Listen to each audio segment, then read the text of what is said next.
नमस्कार, सत श्री अकाल, आदाब। इन फोकस में आपका स्वागत है।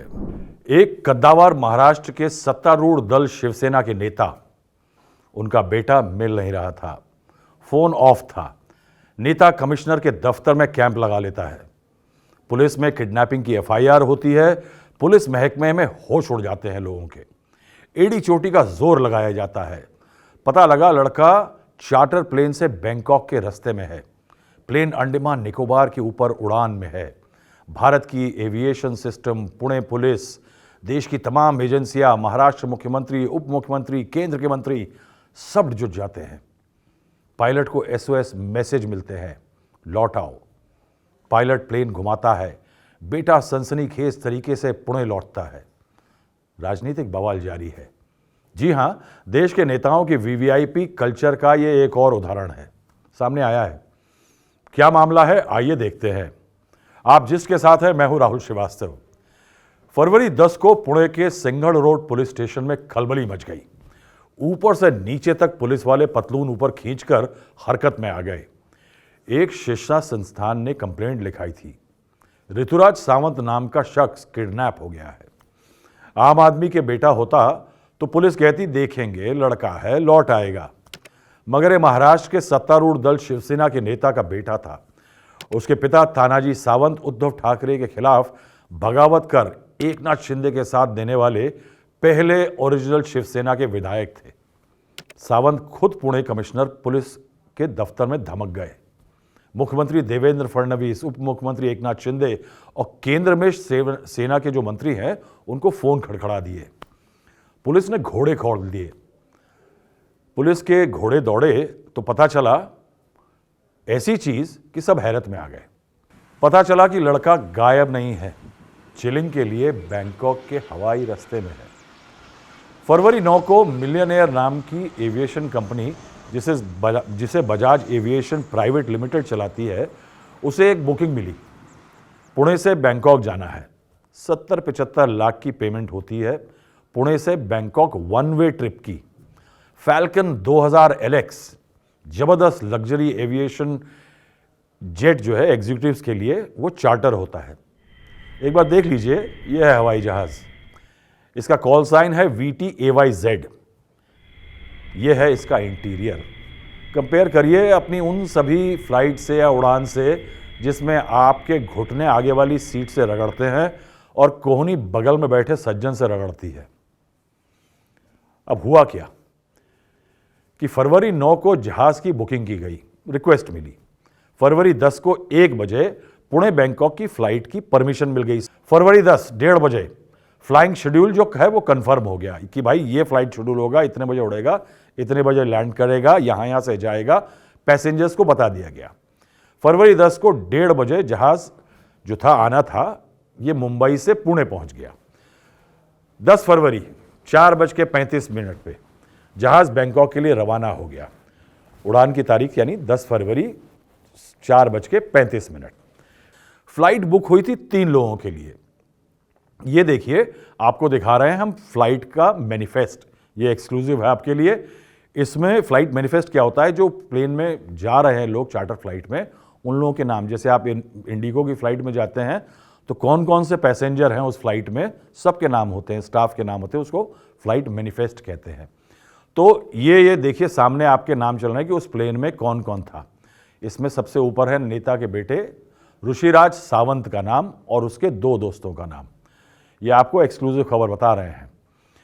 उसके बाद की खबर यह है कि प्लेन उड़ा और अंदर वो शुरू हुआ जो बैंकॉक में मौज मस्ती के लिए जाने वाले लोग शुरू करते हैं। इससे ज्यादा कहने की जरूरत नहीं, आप समझदार हैं। इधर पुणे में हलचल थी, गजब की। पुलिस और एविएशन कंपनी पर नेताजी तानाजी सावंत का दबाव था। जब पता चला कि बेटा बैंकॉक के रास्ते में फ्लाइट में है तो आदेश हुए प्लेन देश वापस लौटे। नहीं साहब, ये नहीं हुआ कि अच्छा पता लग गया मेरा बेटा फ्लाइट में है तो एफआईआर वापस लेने या कुछ। नहीं साहब, नेताजी ने कहा ये बेटा मेरा वापस आना चाहिए, और बेटा वापस लाने के लिए प्लेन वापस लाना था। अब ये प्लेन है, कोई रोडवेज की बस तो है नहीं कि फोन किया लौट आएगी। पहले एविएशन कंपनी जिसका जहाज था उसे तानाजी के वकील ने बोला कि साहब जहाज वापस बुलवा लो।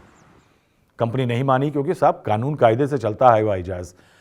कहा आजकल फ्लाइट्स में बहुत सारी होक्स कॉल आती हैं कि साहब कोई भी कह देता है इस फ्लाइट में बम है, कुछ है, तो फ्लाइट वापस बुलवाता है। अब नेताजी के सूत्रों ने, करीबियों ने दूसरी एविएशन कंपनी में अपने जानकारों को बोला कि साहब मदद करिए, प्लेन वापस बुलवाइए। इसका इन्फ्लुएंस यूज करने की कोशिश की, काम उतना नहीं बना। तब बीच में लाया गया पुणे के ज्वाइंट कमिश्नर रंजन कुमार शर्मा को। एक कॉन्फ्रेंस कॉल हुई, कॉन कॉल कहते हैं जिसे। एविएशन कंपनी ने वेरीफाई किया कि सचमुच ये मामला पुलिस का, यानी उनको ये जानते हुए कि बेटा बैंकॉक जा रहा है दोस्तों के साथ, उसके बावजूद उनको एक पुलिसिया केस का मामला बताया गया। अब जमीन पर हवाई कंपनी पर दबाव बेइंतहा बढ़ गया था, किडनैपिंग का मामला बताया गया था, डीजीसीए के रूल्स टटोले गए कि क्या ऐसे प्लेन को लाने के लिए लाया जा सकता है। तो पता लगा कि साहब अगर पुलिस का केस है, ऐसा मामला है, तो देश की सरहदों के अंदर उस पर ताकीद हो सकती है। अब इधर फरवरी 10 6 बजे फ्लाइट ऑपरेटर को पैनिक जो कॉल आए थे वो हो रहे थे। 6:30 बज रहा था। इधर हवाई जहाज और उसमें रंगरेलियां मनाते 3 लोग चेन्नई की एयर स्पेस पार करके अंडमान निकोबार के ऊपर गुजरते आगे बढ़ रहे थे बैंकॉक के हसीन बीचों की तरफ। हिंदुस्तान की एयर स्पेस खत्म होने वाली थी। जहाज कुआलालंपुर की एयर स्पेस में प्रवेश करने वाला था। सब तो ठीक था। 6:35 फरवरी 10 हवाई कंपनी ने फ्लाइट पायलट से संपर्क किया। पायलट को कहा जहाज मोड़ दो। अब पायलट जो होता है वो बॉस होता है फ्लाइट का, वो चाहे कंपनी की ताकीद पे अगर खतरा हो तो फ्लाइट मोड़ सकता है, चाहे किसी ने भी हायर किया हो उसकी नहीं चलेगी। यात्रा कर रहे लोगों को बिना बताए लौटने की ताकीद हुई। अब पायलट ने जहाज चतुराई से मोड़ दिया। अंदर बैठे लोगों को पता नहीं लगा। आप समझते होंगे उनको क्यों नहीं पता लग पाया होगा। पहले बात हुई कि उनको कोलकाता में लैंड करा दिया जाए, लेकिन फिर बात हुई कि चेन्नई में लैंड कराया जाएगा। मगर जहाज तो साहब जा रहा था बैंकॉक, जहाज में फ्यूल काफ़ी था, ईंधन काफ़ी था। तो हुआ ये कि जब ईंधन काफ़ी है तो उसे पुणे वापस लौटा लिया जाए। तो वो 6:35 पे जो पैनिक कॉल शुरू हुई थी, उसके बाद से 8:45 को, यानी फ्लाइट उड़ी थी अगर 4:35 पे, तो करीब 4 घंटा 10 मिनट के बाद जहाज वापस पुणे में लैंड करा दिया गया। जहाज लैंड होते ही एटीसी ने पायलट को दरवाजे खोलने को कहा। जो एयरपोर्ट की सिक्योरिटी में सीआईएसएफ होती है, वो जहाज के सामने पहुंच गई। दरवाज़ा खुला, वो अंदर गई। ऋतुराज सावंत निकले तो देखा कि पुणे है, बैंकॉक नहीं। सारा सुरूर जो है वो उड़ गया होगा। पायलट से गुस्से में पूछा कि ये क्या किया, क्यों किया, पुणे है ये तो। पायलट ने कहा आदेश थे। सीआईएसएफ ने उन 3 यात्रियों और पायलट से पूछताछ के लिए एयरपोर्ट ले आई। पुलिस के सुपुर्द किया गया। तफ्तीश शुरू हुई। अब जमीनी ड्रामा शुरू हुआ। पता चला कि तानाजी सावंत का बेटा अपने दोस्तों के संग गुपचुप तरीके से बैंकॉक जा रहा था। इसीलिए उसने पुणे एयरपोर्ट से एक चार्टर प्लेन पकड़ा। प्लेन में बेटे के 2 दोस्त भी सवार थे। वो कुछ दिन पहले दुबई की एक मस्ती टूर करके आए थे। पिता को ये चीज़ पसंद नहीं आई थी। अब पिता को बिन बताए नाराज़गी के डर से लड़के इधर उधर घूमने चले जाते हैं। मगर नेता का बेटा है साहब, बड़ी कंपनी चलाता है। अब पिताजी ने कंपनी बना करके बेटे को दी है, तो बेटा बैंकॉक जा रहा था। अब ड्रामे की इंतहा देखिए, और भी बहुत कुछ हुआ। क्यों? क्योंकि इस मामले में सिर्फ यही नहीं हुआ कि पुणे पुलिस और कुछ मंत्री शामिल हुए, देश विदेश में हरकत हुई साहब। कहा यह जा रहा है कि एक प्लान बी था। अगर जहाज जो है भारत की हवाई हद से पार हो जाता तो प्लान बी लगना था और उसे बैंकॉक एयरपोर्ट पर होल्ड एरिया में भेजे जाने की ताकीद थी। और तीनों यात्रियों को बाहर ना निकलने के लिए परमिशन वो दी गई थी, ऑर्डर, जिससे कि उनको वापस लाया जा सके।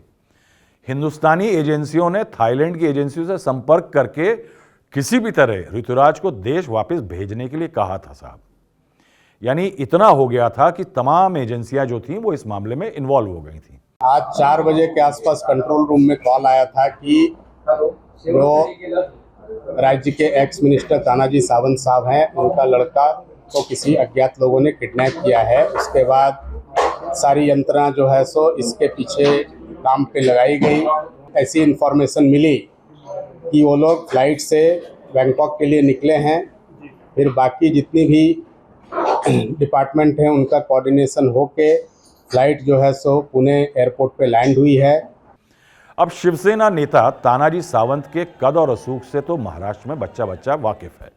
बेटा बैंकॉक जाना चाहता था, बिन बताए कट लिया। सावंत नहीं चाहते थे कि उनका बेटा बैंकॉक जाए, बस फिर क्या था, उन्होंने सीधे सीएम देवेंद्र फडणवीस को फोन मिलाया। चंद मिनट में पूरा सिस्टम उनके बेटे को बैंकॉक जाने से रोकने में लग गया। अब सवाल ये उठ रहे हैं कि तानाजी सावंत को पता था कि बेटा किडनैप नहीं हुआ, बैंकॉक गया है, मगर उसे वापस लाने के लिए उन्होंने किडनैप का नाटक किया और पूरे सिस्टम को इसके लिए झोंक दिया। सूत्र बताते हैं कि घटना के एक दिन बाद यानी मंगलवार को ऋतुराज के भाई गिरिराज सावंत ने यह बात मान ली थी कि सोमवार दोपहर को ही उन लोगों को पता लग गया था कि भाई 2 दिन के लिए बैंकॉक जा रहा है, मगर परिवार खिलाफ था। इसलिए खलबली तब मच गई जब ऋतुराज ने अपना फोन स्विच ऑफ कर दिया। साधारणतः 3-3:30 वाजता माझा जो लहान भाऊ आहे ऋषिराज तानाजी सावंत हा साधारणतः 3-3:30ला त्याचा मेसेज आला आणि त्यानंतर त्याचा फोन ट्रेस होत नव्हता आणि फोन लागतही नव्हता। त्यामुळे सर्व आम्ही घरचे चिंतेत पडलो आणि कुठंच काही सापडत नसल्यानं अर्धाच आम्ही तपास घेतला, कुणालाच कुठं काही सापडत नाही म्हणून आम्ही सिंहगड पोलीस स्टेशनला FIR केला आणि त्या ठिकाणी साधारणतः महाराष्ट्र की महायुति सरकार की जमकर किरकिरी हो रही है। तानाजी मालदार नेता हैं, तमाम शिक्षा संस्थान चलाते हैं, मगर बेटा उनकी मर्जी के बिना बैंकॉक गया, उन्होंने किडनैप का FIR कर दिया, देश विदेश में अलर्ट करवाया, हवाई जहाज वापस मुड़वाया। गजब है। सवाल तो होंगे साहब, देखिए क्या क्या पूछा जा रहा है। मग भ्रष्टाचार, एक्स्टॉर्शन, अजून काय करावं, किती आरोप आणि झाले त्या सगळ्यांवर, पण 60 दिवस झाले तो एक जो फरार आहे 5वा माणूस तो मिळत नाही या सरकारला। कृष्ण आंधळे मिळत नाही, पण तानाजी सावंतांच्या मुलासाठी या सगळ्यांनी रान पेटवलं होतं काल या सरकारने, पण या कृष्णाला पकडण्यासाठी 60 दिवस झाले आणि तो सापडत नाही। दुर्दैव आहे आपल्या महाराष्ट्राचं आणि आपल्या सगळ्यांचं। तानाजी सावंत अपने आप को एडुकेशनिस्ट और बिजनेसमैन कहते हैं। शिवसेना इन्होंने ज्वाइन करी थी 2015 में। नवंबर 2016 में सावंत MLC इलेक्ट हो गए यूनाइटेड शिवसेना से, उद्धव ठाकरे के अंडर जो थी। उसके बाद देवेंद्र फडणवीस की जो सरकार थी उसमें मंत्री बना दिए गए। 2019 में असेंबली के चुनाव हुए। सावंत परांडा असेंबली जो है धाराशिव डिस्ट्रिक्ट में, उससे विधायक चुन गए। पहले MLA बने जिन्होंने एकनाथ शिंदे का साथ दिया बगावत में, जब पार्टी टूट रही थी उद्धव ठाकरे की। जब शिंदे चीफ मिनिस्टर बन गए तो बीजेपी के समर्थन से तो सावंत को मिला हेल्थ मिनिस्ट्री, मोटा मंत्रालय कहलाता है, जिसे मलाईदार मंत्रालय कहते हैं। उसके बाद आए करप्शन के चार्जेस। करप्शन के चार्जेस में आया कि एक एम्बुलेंस सर्विस स्कैम हुआ था महाराष्ट्र में, उसमें 6.2 करोड़ रुपए का स्कैम हुआ था। उसमें इनके ऊपर आरोप आए, इन्होंने कहा साहब मैं तो निर्दोष हूं। अब इनके एसेट बता दें, करीब 235 करोड़ के आसामी हैं।